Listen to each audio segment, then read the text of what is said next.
Boa noite a todos.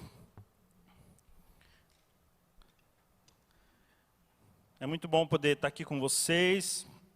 É muito bom a gente poder compartilhar a palavra de Deus e aprender um pouquinho mais do que Ele tem para nós nessa noite.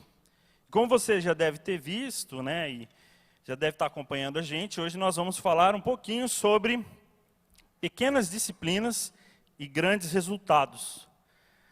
Mas antes de eu começar a falar sobre isso e a gente compartilhar o texto, eu queria que você pegasse o seu celular e você compartilhasse aí o link com alguém que precisa ouvir essa palavra. Talvez, enquanto eu estiver falando aqui, você vai se lembrar de um irmão, de um parente, de um amigo que precisa ouvir algo de Deus nessa noite. Então, seja um canal de Deus na vida dele, na vida dela. Compartilhe, envie esse link agora, porque Deus tem algo maravilhoso para falar conosco nessa noite. Amém? Amém, gente? A máscara não impede a gente de falar, não é verdade? Então, quando eu falar amém, vocês falam amém, assim, ó, com poder, entendeu? Amém, gente? Glória a Deus. Queridos, se você é como eu, todo novo ano que começa, a gente sempre senta, reflete e começa a fazer aquela famosa listinha de metas e planos para o novo ano que está chegando. E a gente se esforça, a gente se organiza, a gente se anima pensando já nos resultados que nós vamos ter se a gente conseguir alcançar aquelas metas e aqueles planos que a gente listou naquela pequena lista. Mas olha só, uma pesquisa feita pela Universidade de Stanford, na Pensilvânia, Estados Unidos, diz que 92% das pessoas que fazem metas e planos todo novo ano, 92% delas nunca vão alcançar o que elas planejaram. Nunca vão chegar no sucesso daquela meta ou daquele plano que foi colocado lá no início do ano. Olha só que interessante isso, né, gente? 92%. E o pior, né, que a gente começou 2020, né, como um ano qualquer. A gente sabia que a pandemia talvez estivesse já acontecendo, mas bem longe da gente. A gente começou janeiro normalmente, só com um pouco de receio, mas em fevereiro as coisas foram se agravando. E com certeza, se você for como eu, as suas metas e os seus planos começaram a ficar meio diferentes, né? Porque a pandemia chegou de supetão e desestabilizou todo mundo. Então, aquelas metas e aqueles planos que você colocou, realmente já... Você fala, agora a pandemia, né, vamos ter que parar tudo, vamos ter que ficar trancado em casa, então, aquelas metas que eu pus, não vou conseguir alcançar. Na verdade, o único sentimento que a gente tinha durante a pandemia era de querer sobreviver, né? Então, foi aquela correria, um monte de gente indo para o mercado, estocando comida, né, aquele desespero, né, achando que tudo ia acabar, que o mundo ia acabar. Mas, graças a Deus, até hoje nós estamos firmes e confiando em Deus de que isso vai passar, não é verdade? Em nome de Jesus. Mas eu tenho uma boa notícia para você, nem tudo está perdido ainda, porque o ano não acabou, não é verdade? O ano não acabou, a gente está em outubro, ainda tem novembro e dezembro. Então, ainda há esperança para você, para as suas metas e para os seus planos. E o que eu quero aqui nessa noite é fazer uma reflexão com você, até uma espécie de avaliação em relação às suas metas e planos, mas o que nós vamos colocar aqui diante de Deus é, na verdade, uma correção de trajetória. Então, eu não quero simplesmente que você pegue assim, essas pequenas disciplinas e aplique na sua vida para você alcançar o sucesso.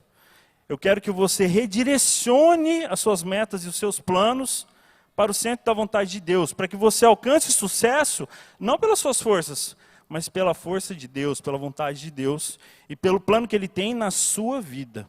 Amém? Então, se você quer ser um desses 8%, né, que ficaram de lado, esses 8% que alcançam as suas metas, que conseguem chegar no fim do ano com o sucesso, em todos os seus planos que você colocou, você precisa saber, antes de tudo, como você vai fazer isso. A gente sempre quer chegar no resultado, não é verdade?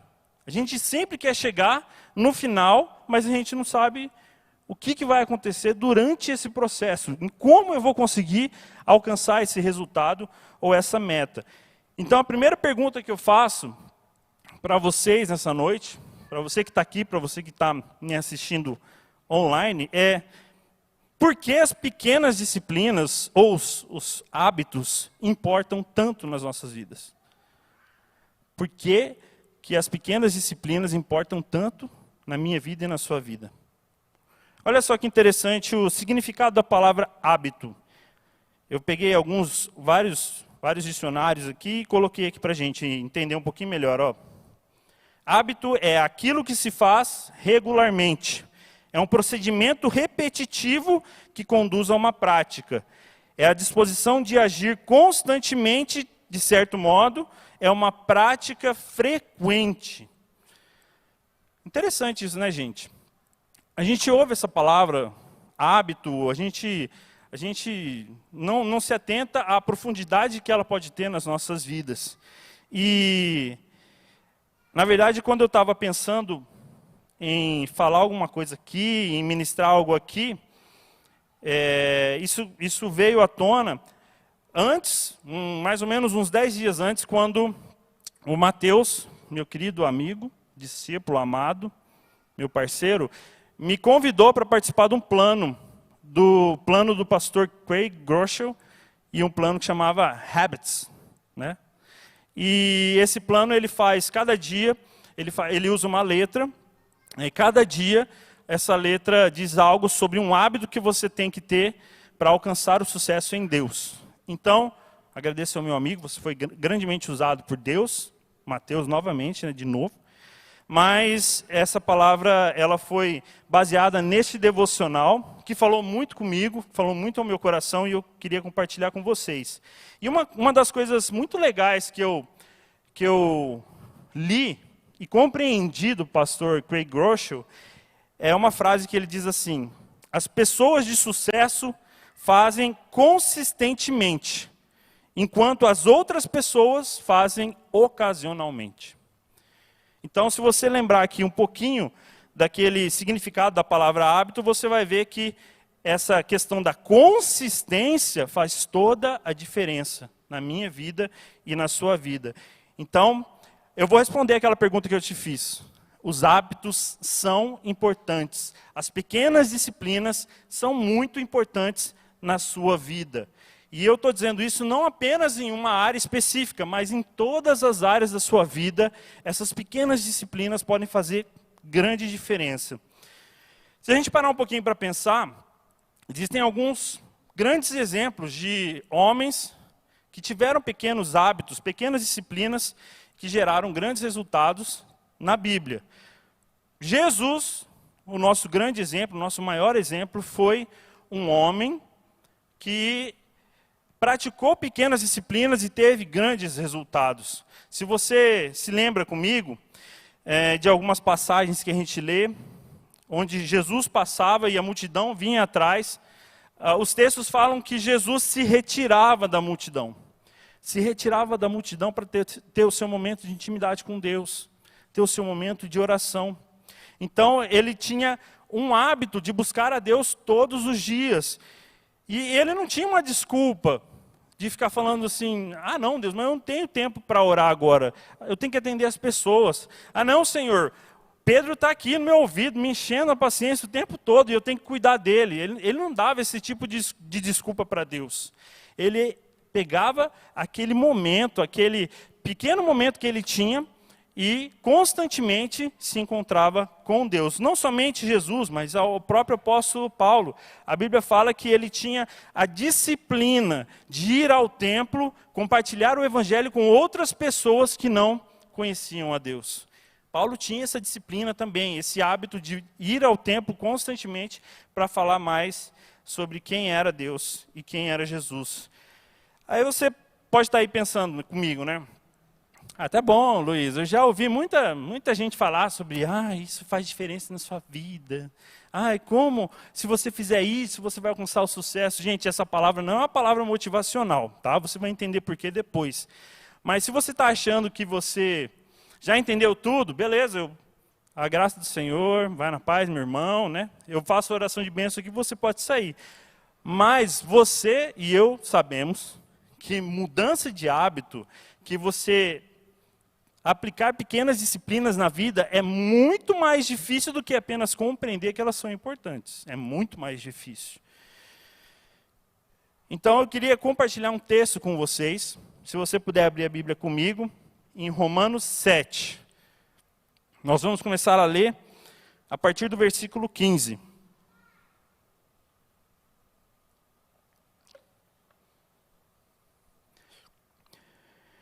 Esse texto que eu vou ler com vocês vai explicar um pouquinho melhor o que eu acabei de falar.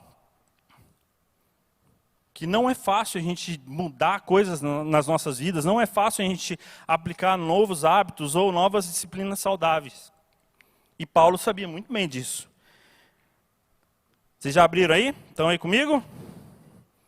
Então vamos lá, vamos ler Romanos 7, a partir do versículo 15.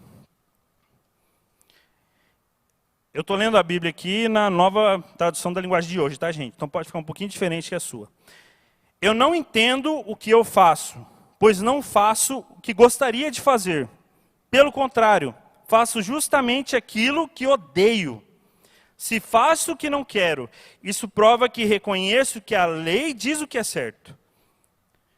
E isso mostra que, de fato, já não sou eu quem faz isso, mas o pecado que vive em mim é que faz. Pois eu sei que aquilo que é bom não vive em mim, isto é, na minha natureza humana. Porque mesmo tendo dentro de mim a vontade de fazer o bem, eu não consigo fazê-lo. Pois não faço o bem que quero, mas justamente o mal que não quero fazer é o que faço. Mas se faço o que não quero, já não sou eu quem faz isso, mas o pecado que vive em mim é que faz. Vamos parar por aqui um pouquinho. Gente, eu acho que o que Paulo quis dizer aqui é assim. Ele quis dizer assim para nós: eu realmente não me entendo, sabe? Ele falou, cara, se você ler de novo, você vai ver que chega até ser meio confuso, né? Porque Paulo está aqui num brainstorm com ele mesmo, aqui pensando, cara, mas o que eu faço, eu quero fazer, eu não faço, o que eu faço eu odeio, e aí o que eu faço não vem de mim, mas vem da minha carne, e o que eu não faço é o que eu deveria estar fazendo. Vocês estão me entendendo, né? Como Paulo estava meio noiado com essa ideia de que, cara, como que eu não consigo fazer isso? E a gente, muitas vezes, né, não foi só comigo que aconteceu isso, mas com certeza vocês já devem ter passado momentos na vida em que você chegou num lugar, vou dar um exemplo, mas não é propaganda. Você chegou no McDonald's pensando que você ia comer um cheeseburger, e quando você olha lá, aquele trem maravilhoso lá, Supreme, com 2 hambúrguer, com 2 queijos, aí você fala, não, eu vou ter que comer esse, entendeu? Às vezes pode ser que não seja algo relacionado à comida, mas às vezes você vai falar, não, eu não vou tomar mais refrigerante, nunca mais, porque refrigerante é uma porcaria. Né? Aí na primeira festinha de aniversário que você vai, você toma. Aí você fala, não, mas eu não consigo, né? Talvez você tenha dificuldade de querer parar de gastar, né? Tem gente que abre sites de compra, coloca tudo no carrinho e não compra nada. Não é verdade? Você entra lá no Magazine Luiza, sai lá, botando no carrinho, aí entra na Americanas, bota um monte de coisa no carrinho. Uma hora você vai comprar. Né? Então, você fala, cara, mas é algo assim que eu não consigo. Eu entro lá no site da Privalha, vejo promoção. Gente, eu não estou dando recado para minha esposa, tá, meu amor? Por favor. Eu só estou citando um exemplo, tá, gente? Mas a pessoa entra lá, vê um negocinho vermelho, já fica desesperado. Não, está na oferta, eu preciso comprar. Eu não consigo, eu tenho que comprar, porque está na oferta. Isso eu até já falei para André, não é porque está na oferta que precisa comprar. né, gente? Então, uma coisa que eu creio que todo mundo já pensou e já falou é essa frase, né? Eu quero fazer o que é certo, mas eu não faço, eu não consigo.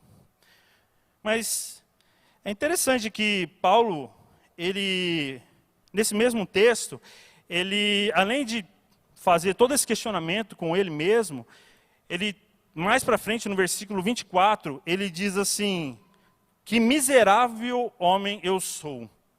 Né? E na tradução linguagem de hoje ele diz, como eu sou infeliz.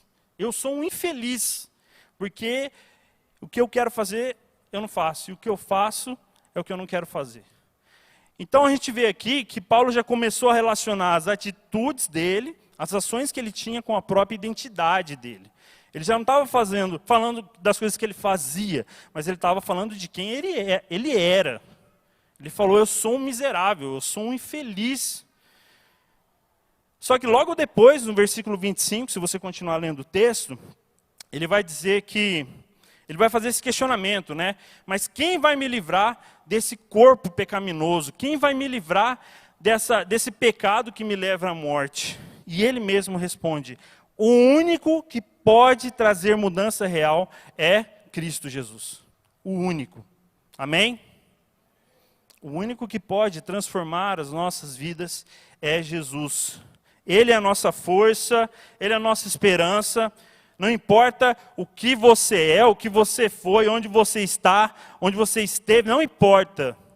O único que pode transformar a sua vida é Jesus. E o meu desejo hoje, aqui com vocês, é que a gente não apenas viva essas pequenas disciplinas, mas que a gente consiga honrar e agradar a Deus, sendo bem-sucedidos em todas as áreas das nossas vidas. Não adianta a gente ser bem-sucedido se nós não estivermos agradando a Deus, honrando a Deus com o nosso sucesso. E é interessante que Paulo fala sobre a natureza humana, mas nós somos pessoas de boas intenções, não é verdade? A gente tem boas intenções, a gente tem a intenção de perder peso, não tem? Todo ano a gente tem a mesma intenção, é uma boa intenção. A gente tem a intenção de economizar mais, de não gastar com bobeira, com coisas fúteis. A gente tem a intenção, a boa intenção de casar, é uma ótima intenção, não é verdade? Só que no fim das coisas, no fim do processo, ou no fim da caminhada, a gente acaba desistindo, acaba falhando e acaba abandonando algumas metas e alguns planos que a gente tinha colocado para nós mesmos. E hoje eu quero compartilhar com vocês 3 razões que demonstram o porquê de nós não termos sucesso, mesmo tendo boas intenções. Então, se você quiser anotar, se você quiser depois pegar lá, assistir no YouTube e rever isso daí, fica à vontade, tá, gente? Mas, com certeza, Deus vai falar com você nessa noite e você vai entender por que você não consegue alcançar essas metas e objetivos que você coloca para a sua vida. O primeiro problema é que nós focamos no que em vez de focar no como. Você gasta suas energias pensando mais na ação e na realização de gastar energia de como você vai chegar lá, de como você vai realizar o que você quer fazer, ou de como você vai alcançar aquela meta ou aquele objetivo que você colocou para a sua vida. Existe um autor que chama James Clear, ele é escritor, ele é empreendedor, ele é fotógrafo, já escreveu um livro que é best-seller, chama Hábitos Atômicos, e é muito bom o livro. Mas ele diz uma frase muito interessante sobre essa questão de foco no que nós vamos fazer, no que nós queremos fazer e em como nós vamos fazer. Ele diz assim, a maioria de nós tem objetivos e esperanças muito semelhantes, mas os resultados são drasticamente diferentes. E ele já teve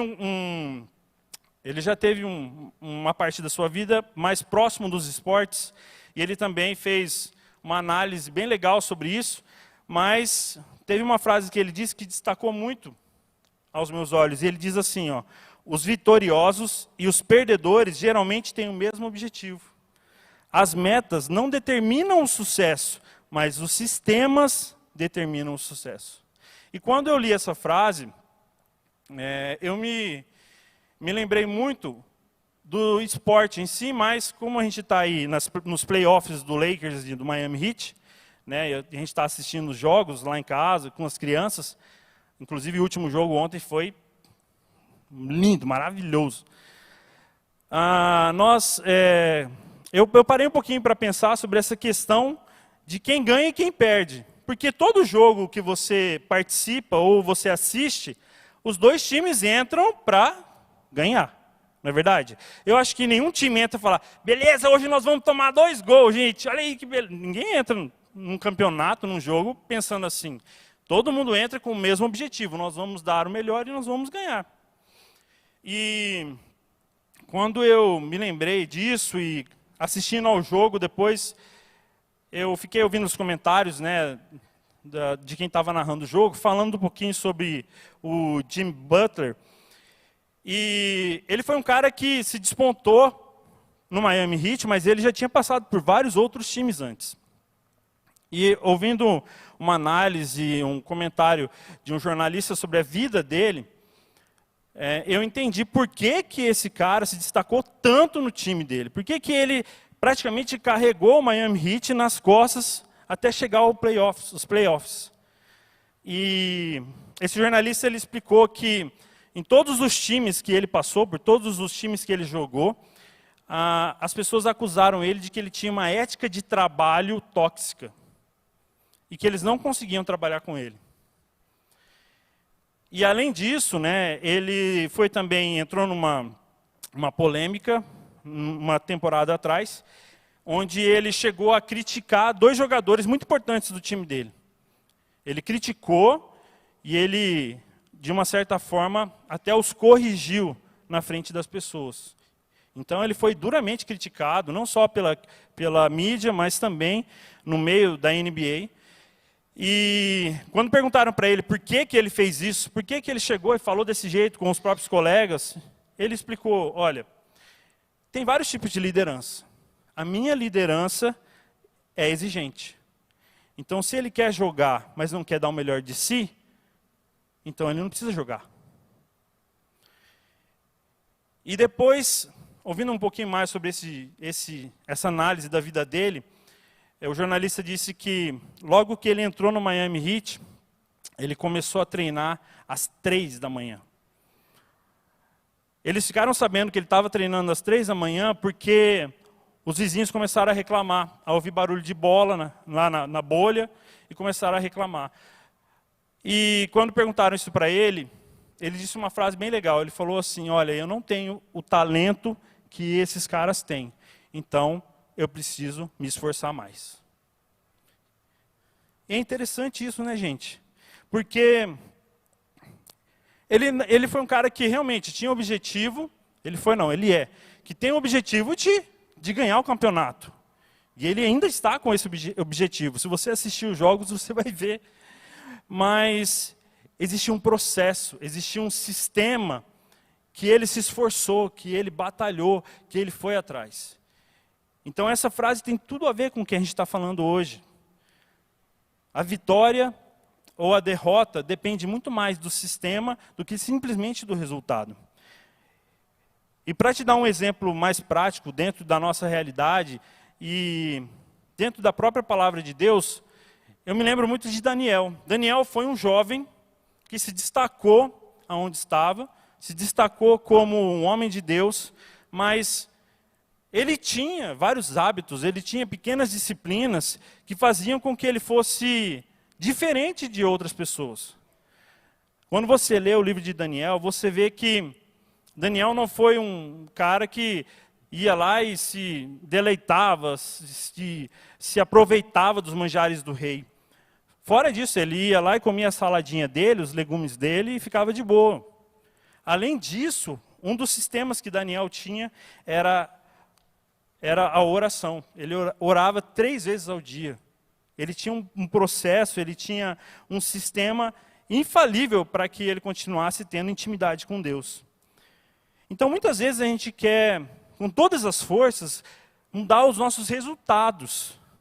A gente quer que a nossa vida mude de alguma forma e que a gente alcance uma meta só pensando que a gente tem que mudar aquilo. Mas, na verdade, o que precisa ser mudado na minha e na sua vida são os processos, o sistema. É como nós estamos fazendo as coisas.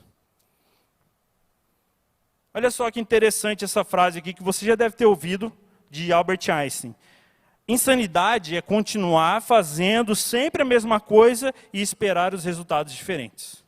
Isso é doideira. Então,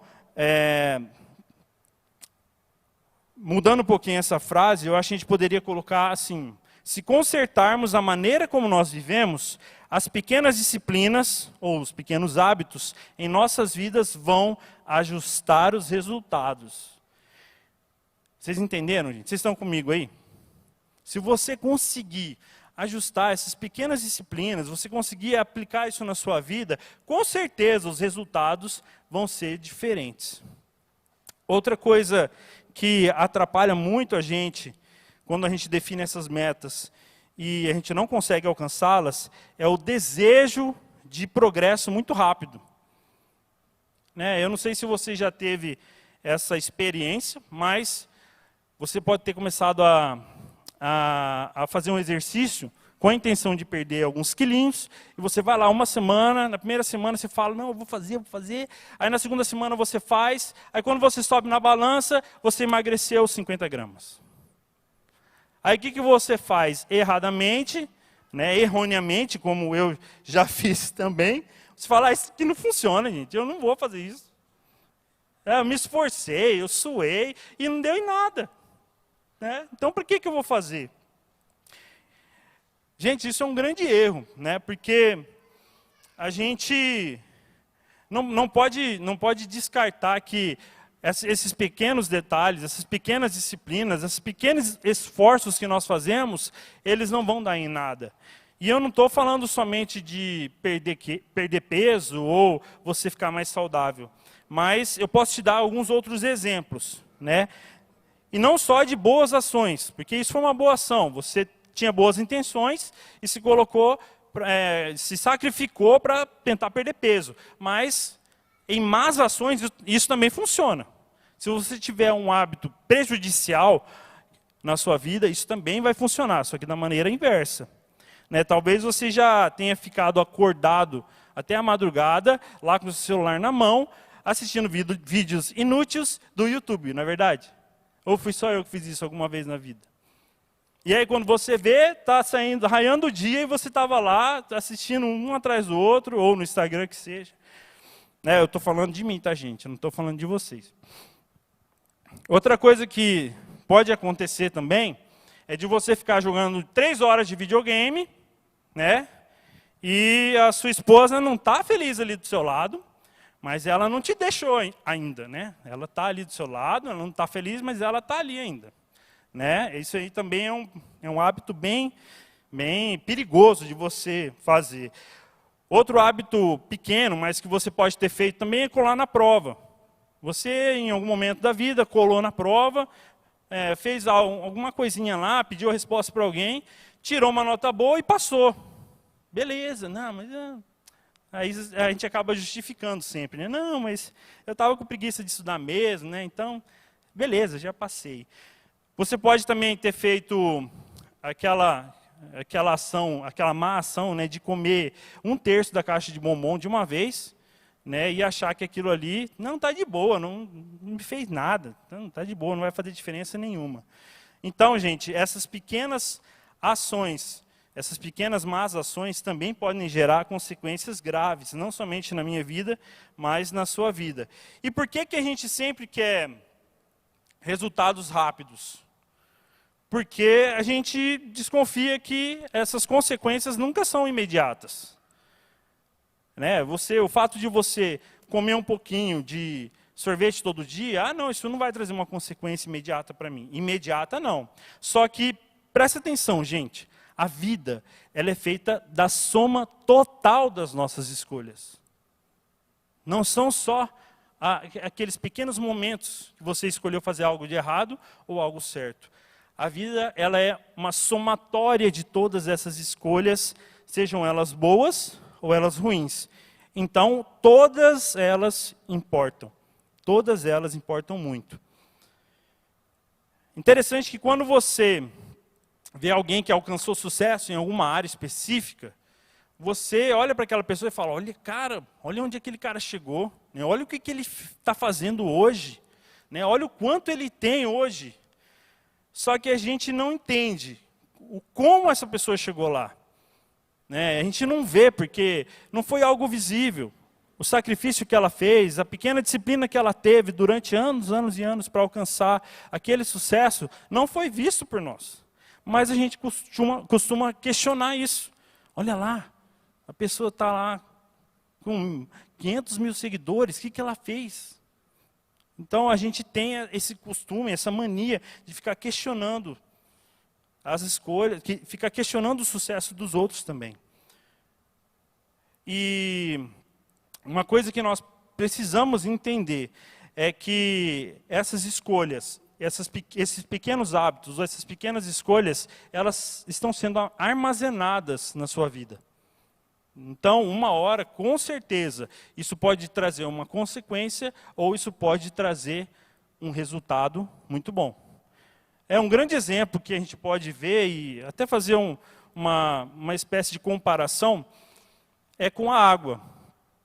A água, ela é composta de várias moléculas diferentes, né? Ali H2O, mas são várias moléculas juntas que formam a água. E quando você coloca uma panela de água no fogo, para ela esquentar, você coloca a panela, coloca a água e deixa lá, liga o fogo e deixa. Aquele fogo começa a ficar quente, ou aquele fogo não, né? O fogo é quente. Aquela água começa a ficar quente, né? E as moléculas, elas começam a se agitar mais.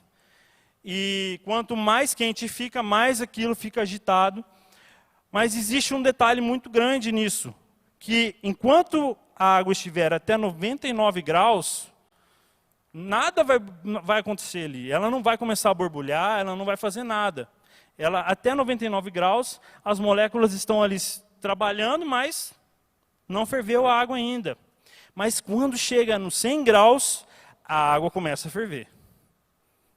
A água começa a borbulhar, porque aí aquelas moléculas já não são mais líquidas, elas começam a se tornar um vapor, e aquilo começa a borbulhar, e aquilo pega fogo, de uma maneira que você não prestou atenção, não viu como que chegou naquele momento, e como que aconteceu tudo isso.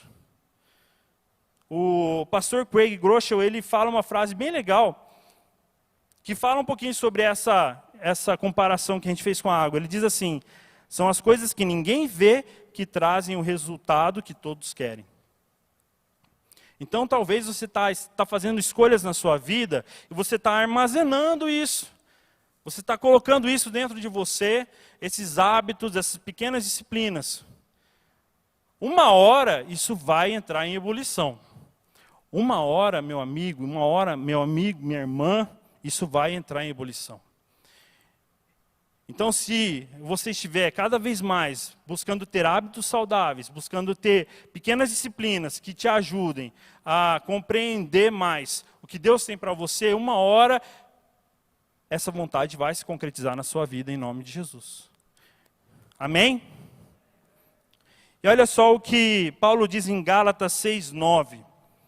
Não nos cansemos de fazer o bem, pois se não desanimarmos, chegará o tempo certo em que faremos a colheita. Olha só que interessante, gente. Ele começa o texto falando não nos cansemos. Não nos cansemos de fazer o bem. E não é só de fazer o bem. Você não tem que se cansar de estudar mais. Você não tem que se cansar de acordar cedo. Você não tem que se cansar de ir à academia. Você não tem que se cansar de pedir perdão. Você não tem que se cansar de ser voluntário, de trabalhar no ministério. Você não tem que se cansar de investir no seu casamento. Porque no momento certo, chegará o tempo de você colher, se você não desistir. Se você não desistir. Outra coisa, a terceira coisa que nos atrapalha muito de alcançar os nossos objetivos, as nossas metas, é a identidade distorcida. A identidade distorcida sabota o meu e o seu sucesso. Você lembra o que Paulo disse no texto? Quando ele falou assim, que pessoa miserável eu sou, né? Eu sou infeliz. E olha só, gente, quando a gente está falando de identidade, eu queria que você entendesse uma coisa. A sua identidade está em Deus. A sua identidade está em Deus. Mas o diabo sabe disso. O inimigo sabe muito bem disso.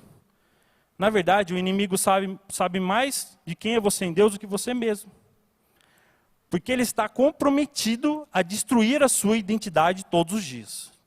Então ele sabe quem você é em Deus. Ele sabe. E essa sabotagem, ela pode acontecer na sua vida de maneiras bem diferentes. Talvez você não compreenda quem você é em Deus, porque você passou por muitas coisas, você foi uma pessoa machucada, alguém te machucou, não só aqui na igreja, na sua família, alguém feriu essa identidade e você começa a dizer aquela frase, né? Ah, não, mas eu sou desse jeito. Ah, não, mas eu sou assim mesmo, né? Gente, eu estou falando isso porque eu já falei muito isso para mim mesmo. Eu sou desse jeito. Eu sou gordinho mesmo, entendeu? E eu vou ser assim. Eu já falei de mim, já falei outras coisas sobre mim também. Coisas sobre a minha identidade. E eu tenho certeza que você falou também. Os que são casados, né, com certeza já falaram isso para suas esposas. Ah, você me amou, você casou comigo, mas você me amou desse jeito, eu sou desse jeito, agora você vai ter que me engolir. Isso é uma forma de identidade distorcida. É uma forma de você demonstrar que a sua identidade ainda precisa ser curada em Deus. A gente dá muita desculpa, né, gente? Inclusive, nesses momentos mais complicados, até no que nós estamos passando, né? A gente dá muita desculpa das coisas erradas que a gente faz. Então, se você não é bom em organizar o seu dinheiro, em economizar, o que você faz? Ah, não, eu não sou bom nisso mesmo, eu vou gastar com o que eu quero. Pelo menos eu vou ficar feliz gastando um pouco com o que eu quero. Né? Ou talvez você não seja uma pessoa organizada e você fala, ah, não, mas já que eu não sou organizado mesmo, meu quarto é uma bagunça, eu já me acostumei assim mesmo, eu não sou assim. Ou você pode ter problemas com relacionamentos. Ah, não, mas já é o terceiro namorado que eu tenho e também não dá certo. Eu sou ruim com esse negócio de relacionamento. Então, a gente dá muita desculpa. A gente se sabota o tempo todo. Sem saber que, na verdade, o que nós precisamos mesmo é ser curados em Deus, na nossa identidade em Deus. Então, eu gostaria que você se lembrasse de uma coisa muito importante. Quando nós temos uma identidade doentia, nós criamos hábitos prejudiciais. E quando nós praticamos esses hábitos prejudiciais, nós só reforçamos a nossa identidade doentia. Vocês entenderam? Isso é um ciclo, gente. É um ciclo sem fim, tipo Rei Leão, entendeu? Quando você tem a sua identidade ferida, você vai ter hábitos, vai ter uma espécie de disciplina doentia também. Só que o fato de você praticá-las também vai continuar reforçando essa identidade machucada que você tem. Então, aprenda uma coisa que eu quero aprender e estou buscando aprender em Deus. A sua identidade molda as suas ações. E, gente, isso é tão real que hoje à tarde eu estava conversando com o André, falando sobre algumas reações que a gente tem e algumas coisas que a gente recebe e a gente já se sente assim. E muitas coisas que eu comecei a pensar e a analisar sobre a minha vida, eu falava, cara, mas por que eu estou pensando isso da outra pessoa? Por que eu estou pensando que ela vai fazer isso comigo? Por que eu já estou duvidando? E na verdade isso era algo meu. Era algo meu, que eu tinha que levar a Deus, falando, Senhor, mas isso não tem nada a ver comigo, isso não tem nada a ver com a minha identidade. Se eu falhei, se eu errei, se eu pequei, se eu não fiz do jeito que ela queria, isso não tem nada a ver com a minha identidade.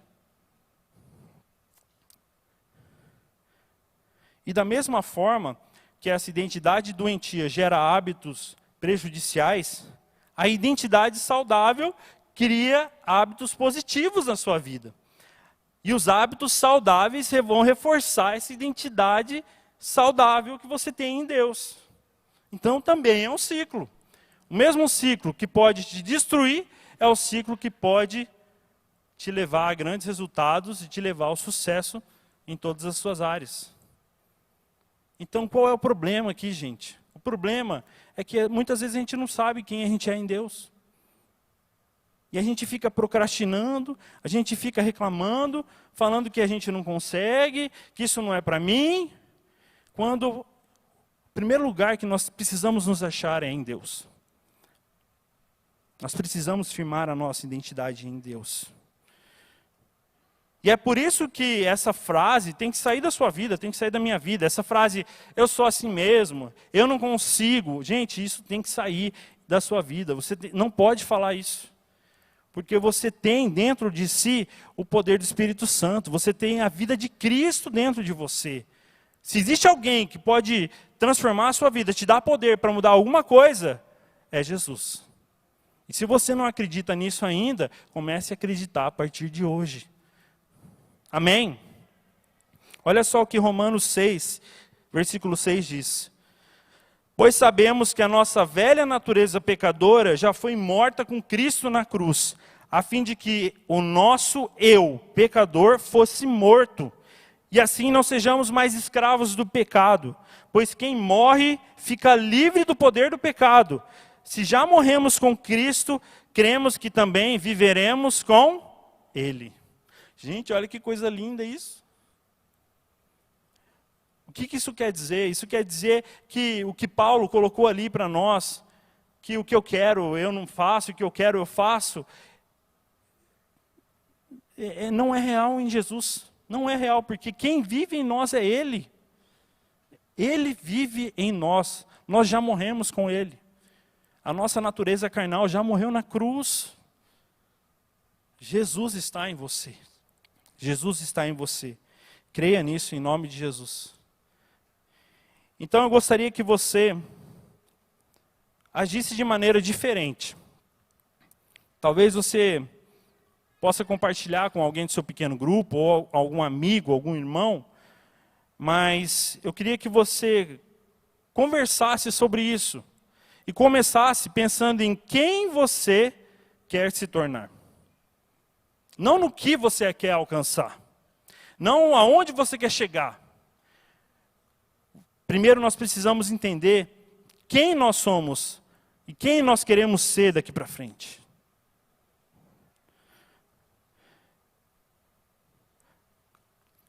Quem você quer ser quando as pessoas falarem de você? O que você gostaria de ouvir? Quando eu fiz essa pergunta para mim mesmo, eu comecei a refletir muito sobre a minha identidade e eu falei, Senhor, eu quero ser reconhecido como um pai amoroso para os meus filhos. Eu quero ser reconhecido como um esposo dedicado, um esposo apaixonado. Eu quero ser reconhecido como um pastor que ama suas ovelhas, que se dedica a elas. Eu quero ser conhecido como um líder que vai além, um líder que se sacrifica.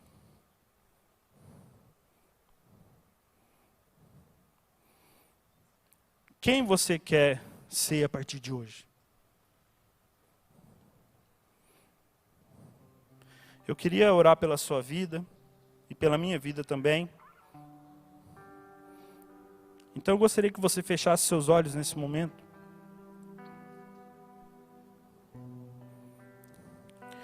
Se imagine daqui 10 anos. Imagine você daqui 10 anos. Imagine quem você se tornou. Imagine você daqui 20 anos. Pense em quem você se tornou. Em quem você gostaria de se tornar. Imagine você com 70 anos.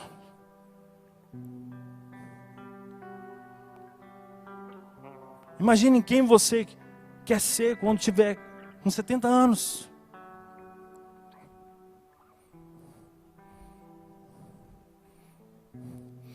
A identidade molda nossas ações. Preste atenção. Preste atenção. Nenhuma ação única mudará a sua identidade, mas as ações consistentes ao longo do tempo vão começar a mudar você. E você vai sentir isso. E isso sim vai mudar a sua identidade.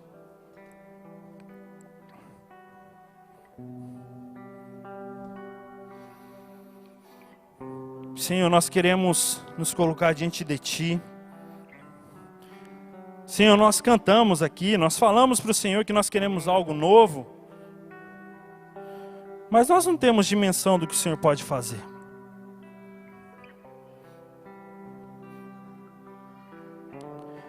Senhor, quando nós nos colocamos diante da Tua presença, quando nós nos expomos diante do Senhor, quando nós abrimos nosso coração ferido, machucado, e o Senhor nos olha, e o Senhor vê o que precisa ser mudado, o que precisa ser transformado, o Senhor não nos julga.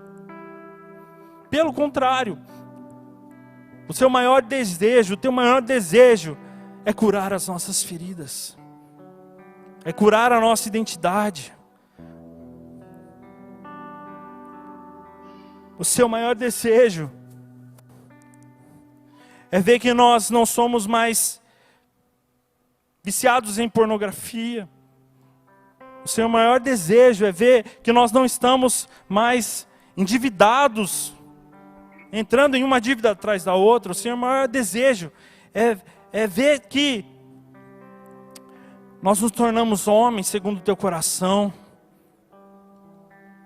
mulheres que buscam fazer a tua vontade. Por isso, Deus, nessa noite, eu peço que o Senhor olhe para nós, que o Senhor nos mostre quem realmente nós somos em Ti. Peço que a Tua presença, que a Tua mão de poder esteja sobre a minha vida, a vida dos meus irmãos aqui, Senhor. E que eles possam, durante essa semana, durante esses próximos dias, colocar as metas, colocar os objetivos e submeter tudo isso à vontade do Senhor. Mas que eles continuem acreditando que quem capacita, que quem traz poder, que quem pode transformar é só o Senhor. Só o Senhor. Então faz isso, Senhor. Faz isso, Senhor. Transforma as nossas vidas. Cura a nossa identidade. É isso que nós te pedimos e oramos em nome de Jesus. Amém. Antes da gente louvar e finalizar o culto, eu gostaria que você assistisse um vídeo rapidinho, 4 minutos, tá, gente? Vai falar um pouquinho sobre a nossa identidade e como as pequenas disciplinas podem mudar as nossas vidas.